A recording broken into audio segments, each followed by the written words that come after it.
bread is made from flour, water,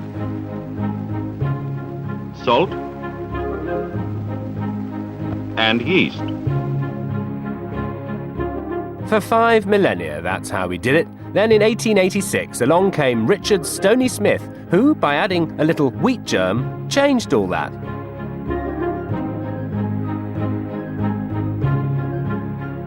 And following in Stoney Smith's flowery footsteps all these years later is master baker Colin Lomax. How do you Colin, how long have you been in the business? Oh, I've been a baker about 42 years, which is a long, long time. You've risen well. Thank you very much. I want to talk about the innovation of Stoney Smith with wheat germ. Can you show me it? If we go back to the 1880s, people really had two choices. It was probably wholemeal bread and white bread, of course. But white bread were quite easily to digest, but the wholemeal were always very dense and heavy, and people really didn't like it. Children certainly didn't like it.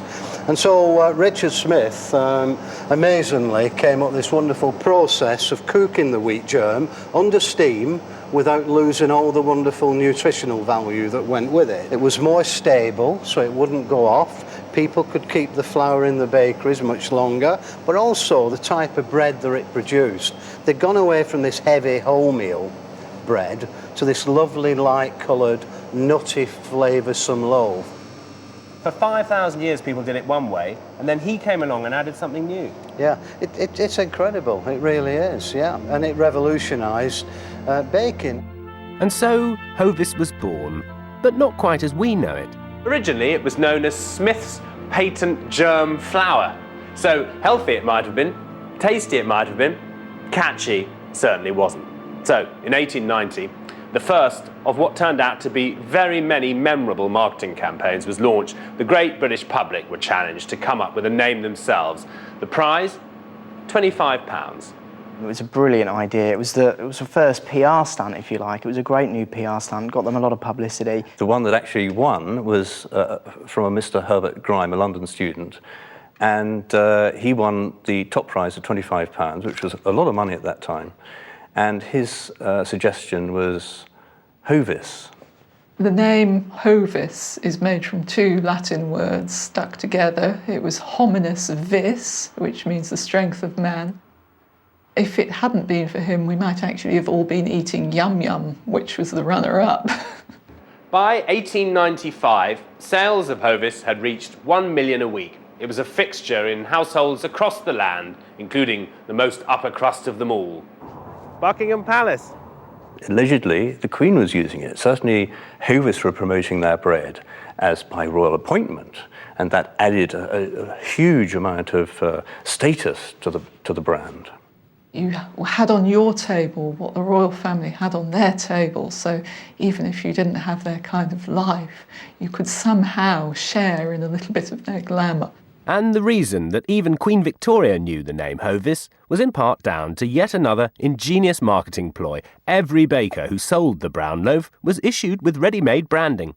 My father used to have the autumn carts to deliver, and in fact he hired one of Hovis vans at 30 shillings a week. And we also used to have Hovis on the front of the shop in a V shape.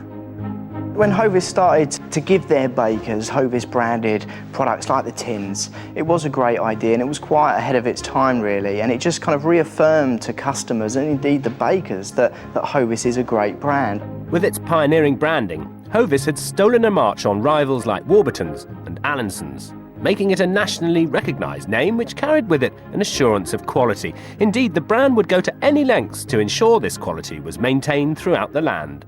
If any member of the public could find somebody using the Hovis name but not fulfilling the bargain of putting pure Hovis flour in there, there was a reward for £20. And after a year, £50, which was a fabulous sum of money. So a few people being rumbled through this means. They didn't want anyone else's bread to be in there because obviously if someone had a bad experience with that bread, it destroys the brand. In the 1920s, Hovis cemented its reputation as a product full of goodness, developing associations between bread and traditional family values. Many advertisements were used connecting with the family and particularly with children. A very famous artist that was a children's illustrator, Mabel Lucy Atwell, who illustrated many of the kind of children's books and so on. And she produced this magnificent advertisement, Just One Bite, which became very well known. They rarely understood what the needs of the public were. And it was at this time that we see the first brief appearance of what would become the most famous slogan of them all. Don't say brown, say Hovis. We kept on saying brown or Hovis even when Hitler started dropping bombs and doodlebugs on our cities. So back in the day when almost every family had an air raid shelter at the bottom of the garden, every family had a slice of Hovis waiting for them inside.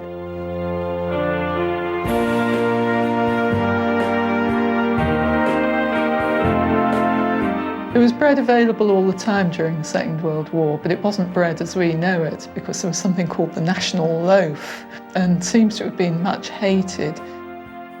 So a brand like Hovis, which already had a reputation that people knew and loved, and they knew what it was going to be like, actually probably had some advantages.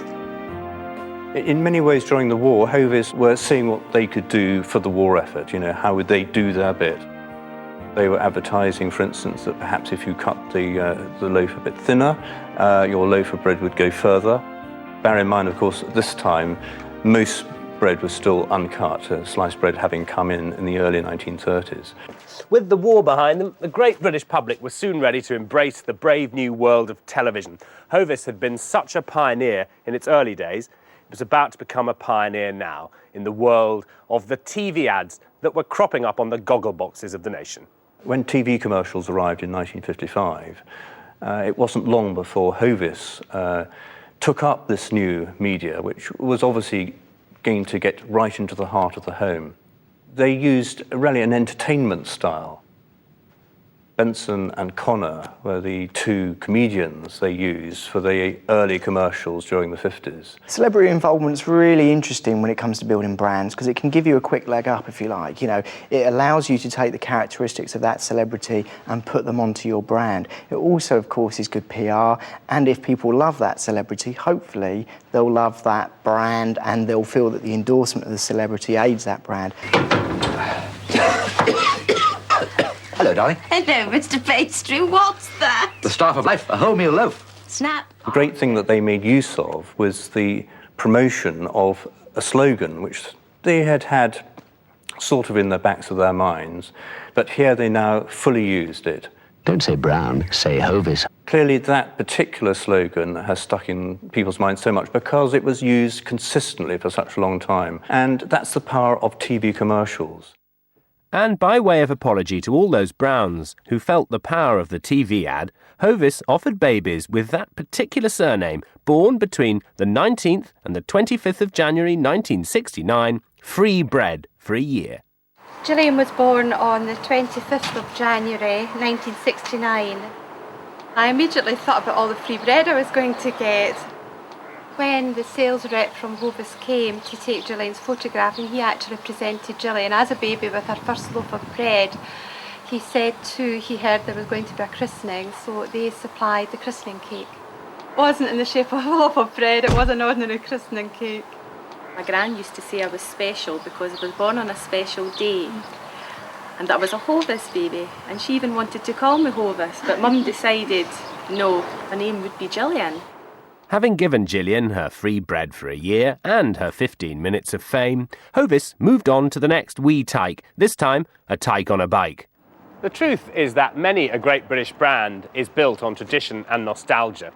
Now for Hovis, this reached its apogee in 1973, when long before he received a knighthood or Oscar nominations for films like Thelma and Louise and Gladiator, Ridley Scott gave us Britain's best-loved TV ad.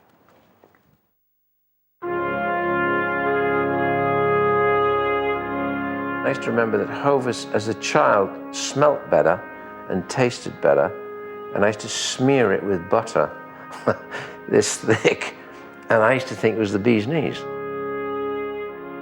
Hovis at that particular moment, on that particular Wednesday, was my Blade Runner, and I'd kill to get it right.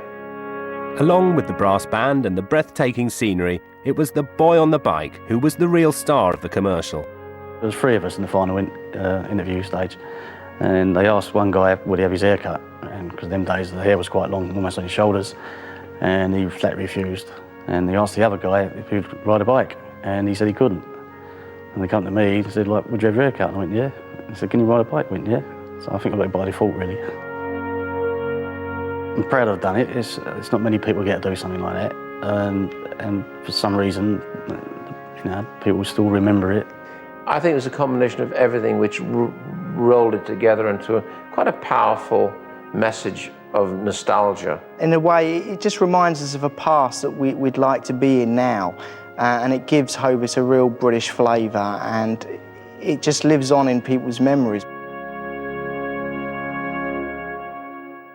In spite of its iconic status, and having spent a century battling it out with Warburtons and Allansons in the early 90s, Hovis faced a new challenge from a young pretender who was marketing itself as a loaf that's better bread. It's better bread? I can see that from the outfit. Not the butler, the bread. It's Kingsmill better bread. Oh, well, that's easy to remember then.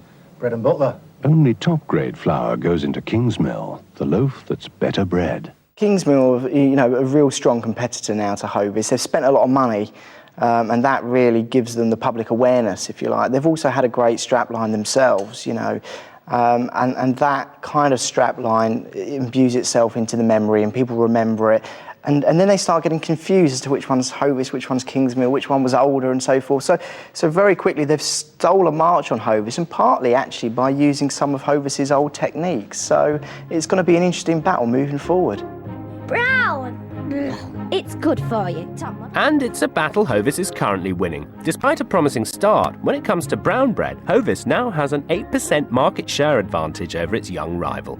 Warburtons, though, is hot on Hovis's heels, encouraging them in '91 to diversify into new and foreign territories by producing white bread. And get a bit of Hovis off someone. Nice bit of white. As the new century dawned, it gave us the best of both worlds, and won accolades for its groundbreaking new packaging, the first to feature foods you wouldn't actually find contained within, such as the famous baked beans and tomatoes designs. For Hovis, as a firmly established great British brand, it's definitely not all downhill from here.